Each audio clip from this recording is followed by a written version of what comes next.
Bushe, e drejt goditja me vezë, e drejt forma simbolike që kanë përdorur, apo i quani të tepërta, dhe cili është dhe qëndrimi i lëvizjes tuaj, se duhet përsjedhe kjo?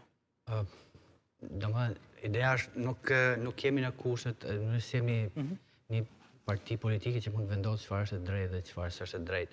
Ata vendosin njerëzit, ata që janë pjesë e kësaj proteste. Nëse ata e shohin të arsyeshme dhe të drejtë që të protestojnë simbolikisht duke hedhur vezë ndaj një elite përfaqësuesisht që nuk i përfaqëson më, edhe për ne është një akt, le të themi, që hyn brenda kornizës së një demokracie të shëndosh, pavarësisht se demokraci nuk ka dhe aq në vendin tonë. Kështu që na duket diçka normale brenda rregullave dhe normave të një demokracie të shëndetshme, ndodh kudo në botë. Thjesht problem shoh frikën që përfaqësuesit deputetët kanë ndaj popullit. Dhe ky është problemi i madh në një demokraci kur të veçuar demokraci, sepse nuk de jure, po themi kështu. Në formë, po. Kur deputeti ka frikë nga populli, ka diçka që s'shkon, sepse je përfaqësuesi i atij popullit dhe duhet të kishe bërë çmos në parlament, në aktivitetin tënd politik që të respektosh le të themi detyrën që të ka dhënë populli, që ta përfaqësosh në mënyrë sa më denjë, të respektosh ligjet, kushtetutën dhe atë që quhet e drejtë dhe mirë përbashkët. Në Shqipëri nuk ndodh dhe populli i kundërvjet një masë deputetësh që nuk janë të denjë, le të themi për një popull që ka popullit më të varfër të Europës dhe që janë shkelur më shumë drejtat, le të themi, në këto vite pluralizëm. Ju keni pasur një qëndrim në lidhje me bashkëpunimet e mundshme që mund të bëni me partitë e tjera opozitare, përfshirë këtu dhe Partinë Demokratike, si një lloj përjashtimi të menjëhershëm.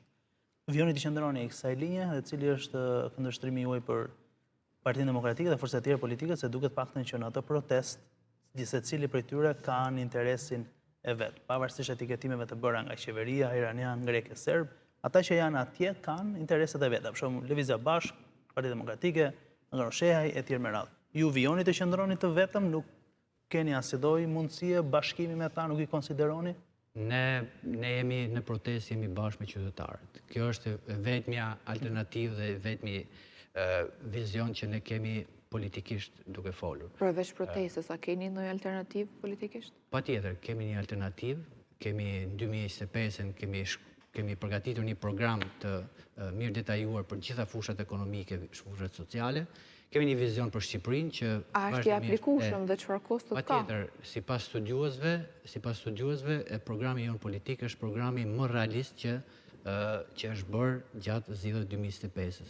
Ne mund t'ju dërgoj dhe burimin e informacionit, por kam qenë në debat me e ka përcaktuar si më të realizueshme, pa premtime boshe, me fakte, me zgjidhje reale konkrete që prekin plagët dhe problemet që kanë qytetarët dhe shteti ynë.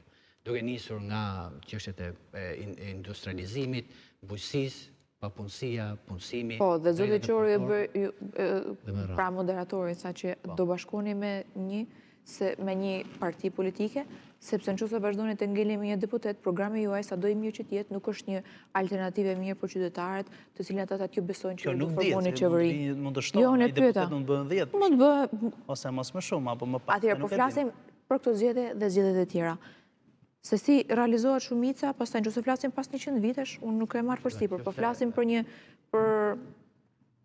30 vite të ardhshme. Zgjedhjet e ardhshme mund të jenë test edhe për Partinë Demokratike dhe për forcat e reja politike. Kështu që kjo nuk janë për 100 vite, se Partia Demokratike për shembull ka pasur një rënje drastike. Partia Demokratike ka pasur Partia Demokratike nuk është se Partia Demokratike ka pasur një rënje se partitë e reja kanë pasur revansh. Partia Demokratike, atëherë Partia Socialiste ka marrë më shumë se sa të gjitha herët mandatet, 83 mandate, që kryeministri i tonë dhe i shkon në çdo deklaratë të tij, thotë unë kam 83 mandate dhe juve nuk ju pyes fare, e ka thënë këtë edhe vazhdon ta stërthot, dhe ajo çfarë ne i kundërvihemi në luftën e tij, i themi që si i ki marrë të 83 mandate, se del deputeti dhe thotë unë nuk e di ku i kam votat, po të më pyesësh mua, unë e di shumë mirë ku i kam votat, në cilat zonë i kam marrë dhe cilat ku ti kam marrë.